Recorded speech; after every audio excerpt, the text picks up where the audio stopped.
Hello everybody, my name is Owen from Bricks and Beyond, and welcome back to a brand new video. Now today's a very exciting one for me because this set that is before you is a very old set, and it is one of my favorite sets of all time. No, of course it is not the UCS Slave one. I really wish it was the UCS Slave one, but it is not.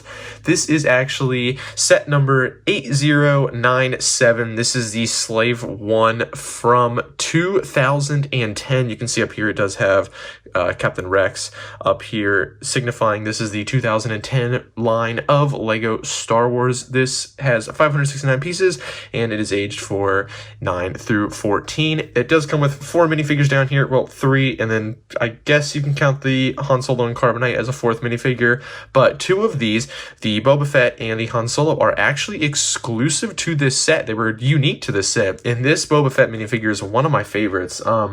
I know that minifigure alone sells for around like $20-$30, which to me is pretty crazy for one minifigure, but compared to the price that I paid for this set, that's really nothing. This set originally retailed for $79.99 when it released, and like I said, it did release in 2010. I got this for around $200 on eBay, and that was on the cheaper end. There is a little bit of damage to the box up here in the corner. There's some scuffs and marks on it, but I honestly wasn't going to pay $250 for a brand new set. I found this one in the same state that I was in for $200, and it was pretty good. I knew there was a little bit of wear on it, but it wasn't enough to not purchase the set because the Slave One is my favorite Star Wars ship of all time. I absolutely love this ship. I think it's amazing. This set brings me a lot of nostalgia, I think, because I used to walk through Target and Walmart and the Lego store and everything back then, and I would always see this set on the shelf, but I could never get it because it was so expensive back then. I mean, $80 back in the day for me and my family was like really expensive, so I could never have this set, and having this set in my hand and being able to purchase this was just so amazing, and it brought a lot of happiness to me being able to have it and everything. I'll go ahead and flip the box around, that way you can see what the back of the box looks like, and you can see the old 8095 Grievous Starfighter, the 8096, this is Emperor Palpatine's shuttle on Mustafar, and the 8098, the Clone Turbo Tank, which is arguably one of the best Clone Turbo Tanks that we have ever had. That set is insane, and it's so expensive. I don't think I will ever own that set. I really want the Emperor Palpatine shuttle. That is definitely one that I really want to purchase one day. But on the back, you can kind of see some of the features of the Slave One. You can see there's some hidden rockets inside. Han does fit inside of the Carbonite, which I'll show you when I show the minifigures, and it just shows Bosk loading in Han into the back of the ship, along with just the ship itself with Boba Fett, and some other hidden launchers, and you can see that the top does indeed come off for you to put Boba Fett in the cockpit, and that's another interesting feature that I will definitely show you in the review. But yeah, that's enough talking and showing the box. The top, I will try to show you the top of the box. I don't know if I'll really be able to, but you can see it just shows the minifigures up there, along with everything else, the trademarks and all that.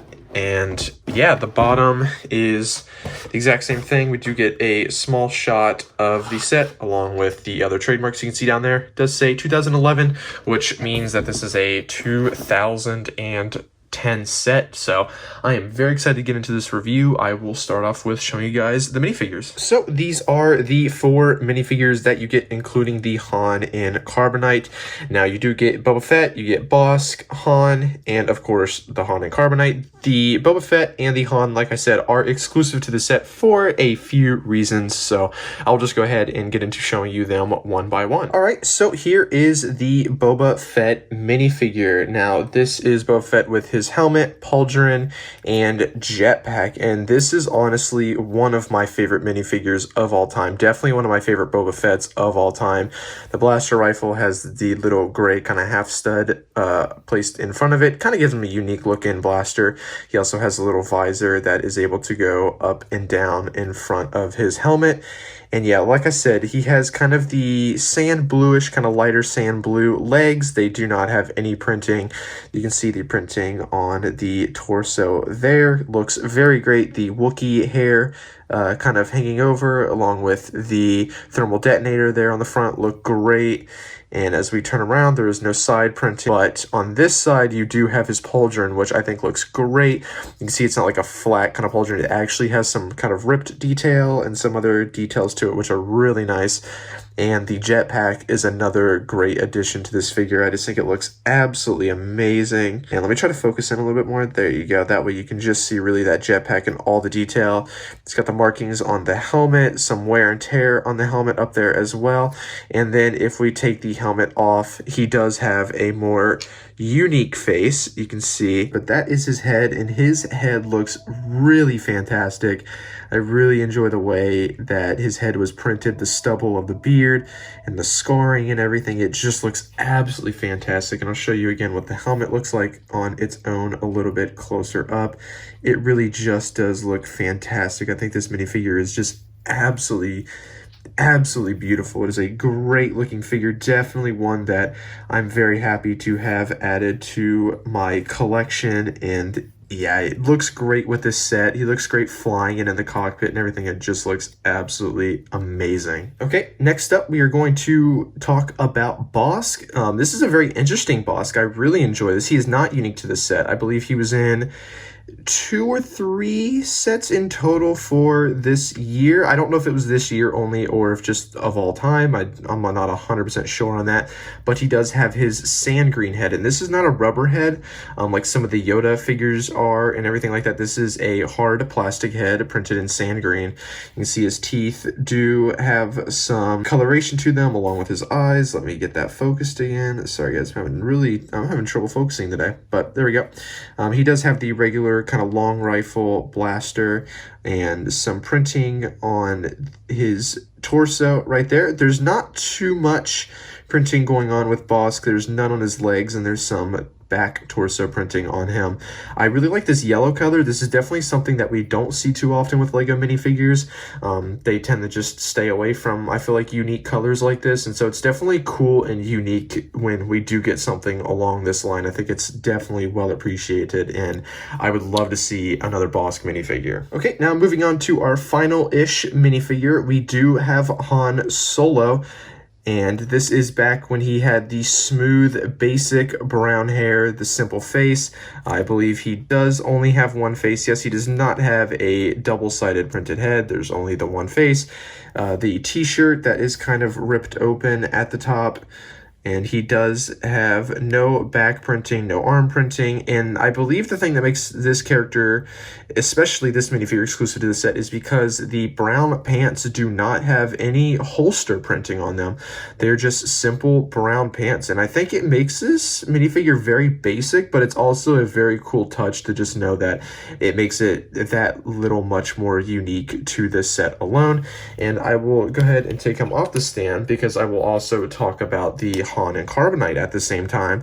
You can see this is fully molded. None of this is sticker. It is all printed. You can see kind of the buttons and everything on both sides. It does have handles on the front and back, and you can see the outline of Han Solo in the exact same shirt that he is wearing here. Not the same face. I kind of wish it would have been a double-sided face. We could have him make this as well, but I totally understand. And the most unique thing is that this is hollow in the back, and there's actually pegs back here. So what you're able to do is you're able to slide Han Solo in here, and you can clip him down on both those pegs, and you can keep him in there. He's totally flat. He fits right in there, and yeah, you can basically put Han Solo in the Carbonite, and you can load him into the back of the Slave 1, which I will show that feature when I do end up showing the ship next.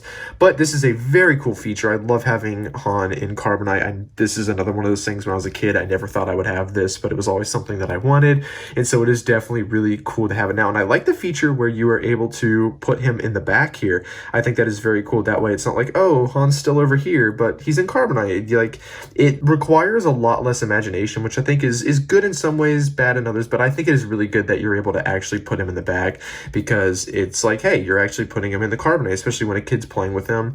And yeah, it looks very great. It's a very great mold. I think it looks absolutely amazing. So that is it for the minifigures. I will go ahead and move on to the Slave 1. Okay, and last but not least, of course, we do have the Slave 1, which is a beast of a ship. I don't know the exact dimensions, but I will try to zoom out my camera all the way. There we go.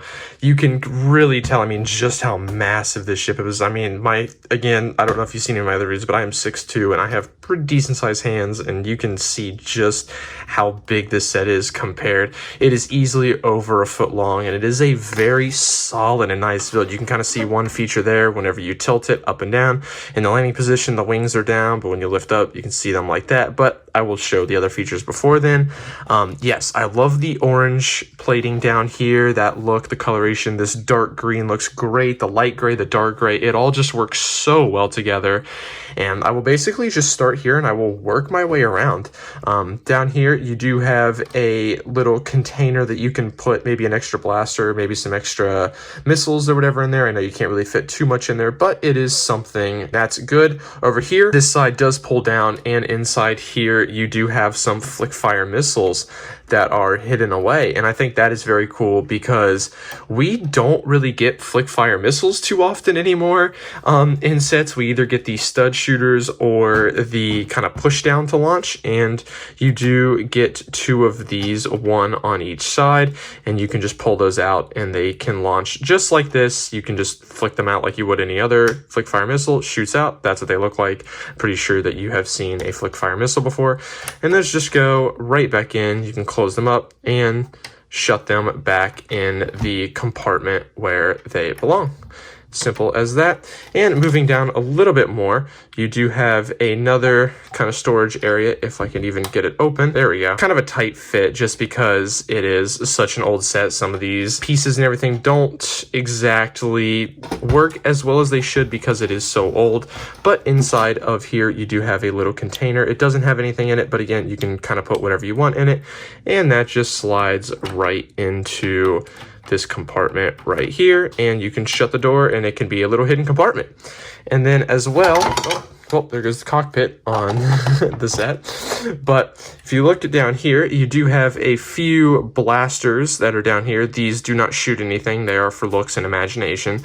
They do not move with the set, so you do have to move these on your own. So when you're landed, you could have them down if you want to. You can have them up. You can have them shoot up more, down, have one up and down, whichever way you want. See how there is a lot of freedom with the set, how you can have these kind of wherever you want them to. Over here, you have a little piece here, but the really cool feature is down under here. This bottom part here, this green part, actually lifts up, and in here you're able to take your Han Solo in carbonite and you can actually push him up in there, and he sits down on these brown cheese wedges, and you can just shut this down up and he will sit in there and you can fly and play around, and he doesn't move, he doesn't fall out. And when you land, you can have Boba Fett or Bosk come over and get Han out of the back. And yeah, I think that is a very, very cool feature that you're able to put that into the back of the ship. I think that is super duper awesome.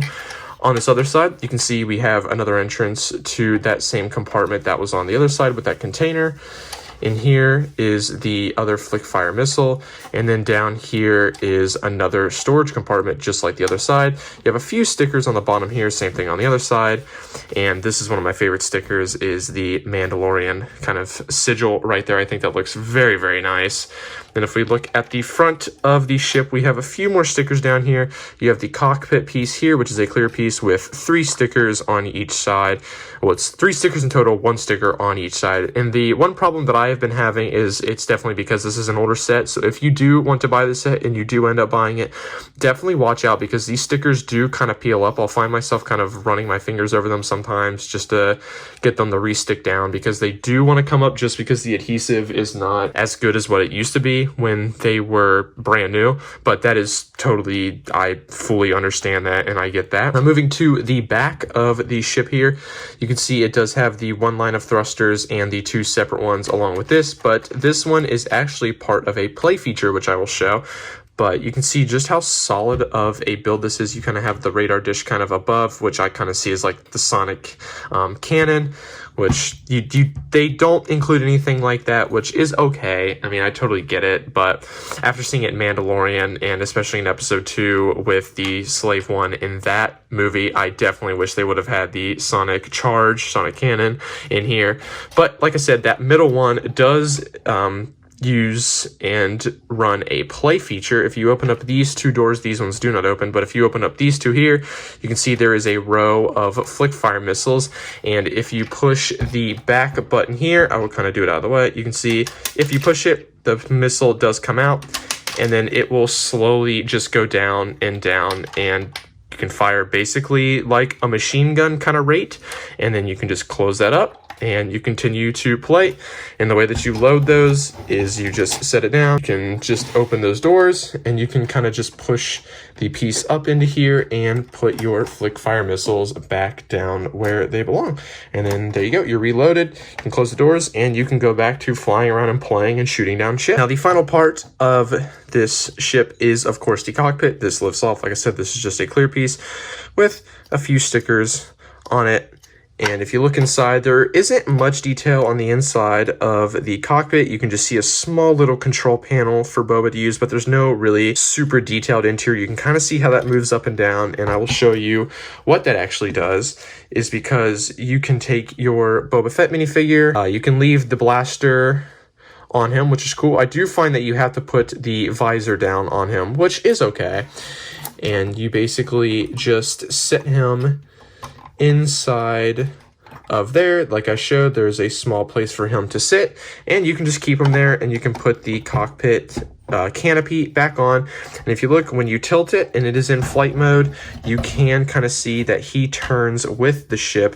These wings are connected inside the cockpit, so you can see, oh, didn't mean for that to happen, but that does give you a better view. If you see, whenever you move, he does move, and whenever you move the wings, he does move. And that gives the impression, because when the Slave 1 lands like this, of course the wings are going to be down, and he's going to be sitting upright, but when the ship is flying and taking off, the wings are going to move, and he moves as well. So that is very nice for display, because on my stand, I have the ship sitting just like this, and so it's very, very nice, because it does look like he is flying, and you can see him sitting out there, and it is really nice. So we'll put the cockpit back on, that way you can just see it a little bit better, what it looks like fully together. It looks fantastic. This ship is really, really good. If you do have a little bit of extra money, I would definitely recommend picking this setup. I mean, if you're a classic Lego fan, especially a classic Clone Wars and Lego Star Wars fan, I would definitely pick this setup. It is definitely worth the $200, especially for it being an 11-year-old set now. This is 2021 when I'm filming this, and so I can only see the price of this going up, especially as more Slave 1s are made. I can see maybe not all of them are going to be the same quality as this one, so this will definitely become more of a rarity over time, especially sealed in the box. So if you want to pick one up, I would definitely recommend doing it now. And yeah, that's kind of my thoughts and review on the Slave 1. If you guys did enjoy, don't forget to leave a like down below. Comment down below if you own the Slave 1, or if you own any other Slave 1s, let me know which ones that you have and what do you think of them. But yeah, if you haven't already, please don't forget to subscribe and turn on notifications. That way you never miss another video or weekly live stream. I hope you guys have a good rest of your day, and I will see you in the next one.